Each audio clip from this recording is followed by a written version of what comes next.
To jama'a barka da zuwa ɗakin watsa shirye-shiryenmu na BBC a nan London ga takaitattun labaran duniyar da kuma wasanni. Birtaniya na barazanar daina ba Faransa miliyoyin daloli idan bata daƙile ta ɗaɗa 'yanci rani ta teku zuwa Birtaniya ba. Shekaru 18 da ƙari yakin basassan Liberia, har yanzu ƙananan yaran da aka ɗauka aikin soja a lokacin na fama da tsananin damuwa. A Kenya kuma noman gamsa kuka na taimakawa iyaye wajen biyan kuɗin makarantar 'ya'yansu. Gwamnatin Birtaniya na barazanar kin ba da tallafin dala miliyan 67 muddin hukumomin Faransa ba su ƙara hoɓɓasa ba wajen tare 'yanci ranar da ke ƙoƙarin tsallakawa zuwa Birtaniyar a kwale-kwale. A bana adadinsu ya haura 17,000 wato ribin na bara. Wani kwamandan Faransar ya zargi Birtaniya da rashin godiya kuma ya ce zai janye dakarunsa idan ta rike kuɗaɗen. Ga rahoton Zaharuddin Lawan. Masu fasa ƙauri na gaya wa abokan hulɗarsu wannan shine lokacin da za su tsira daga 'yan sandan Faransa. Taki kaɗan zuwa mashigin ruwan za su yi, to amma wannan daren labarin ya sha bamban. Kilomita 60 daga bakin kogin Janar France Taba sun karɓi kira. Mutanensa na neman 'yanci rani da ke fakewa a cikin rairayin bakin teku. Jami'ai 130 a kowane dare gami da na wucin gadin da Birtaniya ke daukar nauyi. A daren yau aikin sintirin na yin nasara, wannan ne kwale-kwale na uku da suka tsayar.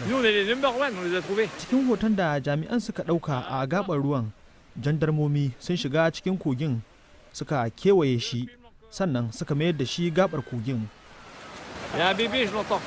Janar Taba ya ce ma'aikatan sintirinsa sun daina kusan duk kokarin tsallakawa daga nisan mil 50 na gabar kogin da ke kusa da Kale. Hujjar ingancinsu ita ce masu fasikorin yanzu suna kokarin tafiya daga gabar ruwan Belgium har ma da Somme, amma hakan yana lalata albarkatunmu a dukkanin faɗin ƙasa. Lamarin ya kasance tamkar wasan chess. A daren da muke a wurin kusan mutane 200 aka hanawa tsallaka mashigin ruwan. Amma kuma a wannan daren dai nake uku na adadin ya kai Birtaniya. Birtaniya ta ce Faransa na buƙatar ƙara zage damtse. Tuni Faransawa sun dakatar da dubin dubatar mutane tsallakawa a wannan shekarar waɗanda yawansu ya kai 12,000, amma akwai sauran jan aiki. Faransawa sun sa akwai sauran aiki a ƙasa, mu ma kuma mun san hakan. Muna buƙatar kaiwa matakin da ya fi dacewa. Taron harkokin cikin gida na Birtaniya ya bayyana lamarin ta wata hanya. Ku dakatar da ƙarin kwale-kwale ko kuma Birtaniya za ta riƙe kusan dala miliyan 70 na tafiyar da aikin a bana. Mun san cewa Birtaniya na yin barazana ta yanke tallafin kuɗi. Zan bayyana ƙarara idan sun daina biyan ma'aikatan wucin gadi zan janye mutane na. Nisan mil 20 ne a cikin kogi ya raba Birtaniya da Faransa, ga 'yanci rani da sauƙin tsallakawa, ga gwamnati kuma da sauƙin sarrafawa. To za ku iya samu wasu bayanan akan wannan labarin idan kuna so da ma wasu a shahinmu na intanet bbc.com/hausa wanda za ku iya samu a wayoyinku na salula. Shekara 18 bayan kammala mummunan yakin basasan Liberia, har yanzu yaran da gwamnati da kuma 'yan tawaye suka ɗauka a matsayin mayaka suna fama da damuwa, kuma ana ɗaukar da yawansu a matsayin saniyar ware. Ga Ibrahim Mijinyawa da fasarar rahoton Charles Mbolu daga birnin Monrovia, amma watakila rahoton zai iya tada muku hankali.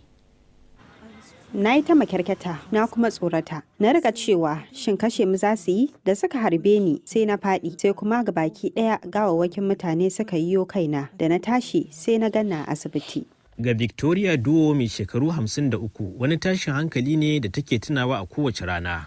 Harin da aka kai wa gidanta ya faru ne kwanaki 10 da soma yakin. An yi wa mai gidanta kisan gilla. An harbi ɗanta wanda a lokacin yake da shekaru 12 a kafarsa, wanda dole sai da ta sa aka yanke kafar. Amma ba waɗanda yaƙi ya shafa ba ne kaɗai suke tuna irin abubuwa na tashin hankali da suka faru daga yaƙin.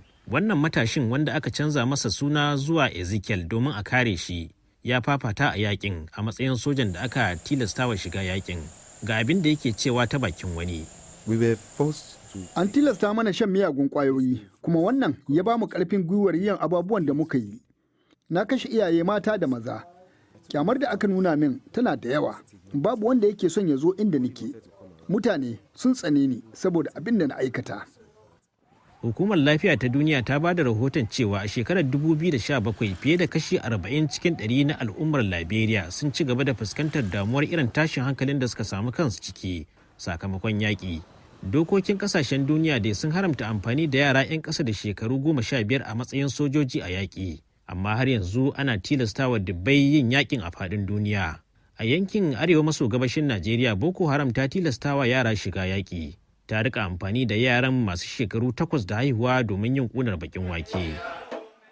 Amma a Liberia, wata ƙungiya na taimakawa mutanen da yaƙin ya shafa da kuma yaran da aka tilastawa shiga aikin soja.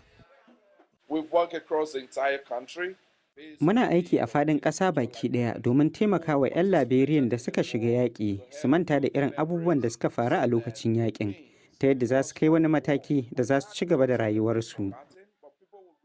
Babban abin da yake karfafawa Ezekiel gwiwar mancewa da abin da ke damunsa na tashin hankali shine iya yafe wa kansa da kuma fuskantar waɗanda yakin ya shafa irin su Victoria keke da keke.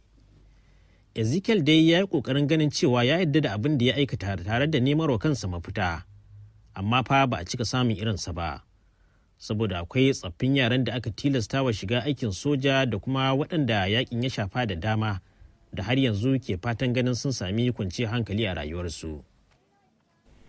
Ta yanzu kuma ga wasu labaran duniyar. Shugaban Tunisia Kais Saied ya naɗa firaminista fiye da watanni 2 tun bayan da ya kori na da. Mr. Saied ya buƙaci Najla Bouden, wadda ita ce firaministan ƙasar ta farko mace da ta kafa gwamnati ba tare da ɓata lokaci ba. Ɗaya daga cikin 'yan damben boxing da suka yi shahara a tarihi, Manny Pacquiao na Philippines, ya ce zai yi ritaya don ya mai da hankali kan takarar shugabancin ƙasa a zaben baɗi. Manny Pacquiao, wanda dama ɗan majalisar dattawa ne, ya yi alkawarin yaƙi da talauci da cin hanci da rashawa idan ya lashe zaben.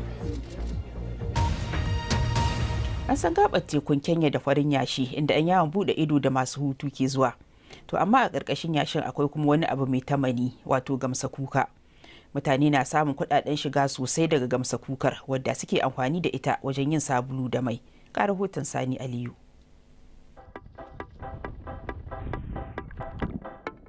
Mutane a Kenya sun samu wata hanya ta musamman don biyan kuɗin makaranta ta hanyar sarrafa gamsa kuka zuwa sabulu.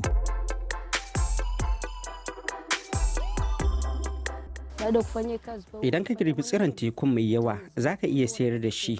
Kuɗin za su taimaka maka biyan kuɗin makaranta.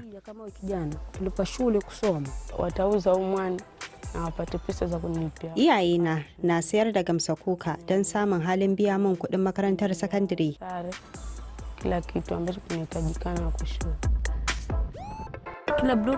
Kowane rukuni yana da igiyoyi 50. Kowace igiya tana ɗauke da tsirrai 50. Muna ɗaure su daga wannan gefe zuwa wancan. Sunana Suleiman, shekaruna 17, kuma wannan shine yankin da muke shuka tsirran gamsa kukan. Muna shuka lokacin da ruwa ya yi ƙasa, sannan mu dawo gida mu jira kwanaki 45. Bayan kwanaki 45 ruwan zai janye. Wannan shine lokacin da za mu koma cikin teku don girbi.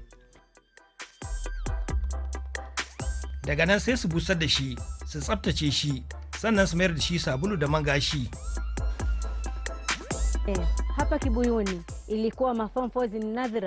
Gamsa kuka na da muhimmanci saboda ya ɗaga matsayin ilimin matasa. Ba mu da yara da yawa, musamman 'yan mata, waɗanda ke zuwa makarantar sakandare, amma yanzu muna da yara maza da mata. Akwai babban canji a tsakanin matasa. Idan an bar su da zaman banza, suna iya shiga harkar miyagun ƙwayoyi a cikin sauƙi. To a bangaren wasanni kuma ana karawa 6 yanzu haka a gasar Champions League ta Turai. Manchester United na wasa a gida da Villarreal. Manu za ta so ta lashe wasan ganin cewa an doke ta a wasanni 2 da suka wuce. A halin yanzu babu wanda ya ci kwallo. Tsakanin Chelsea da Juventus kuma Chelsea bata ci kwallo ba, amma Juventus ta ci 1. To za ku sami dukan waɗannan labaran a shahinmu na intanet, wato bbc.com/hausa. To amma yanzu Aishatu Musa ke ta sai an ku daga nan BBC London.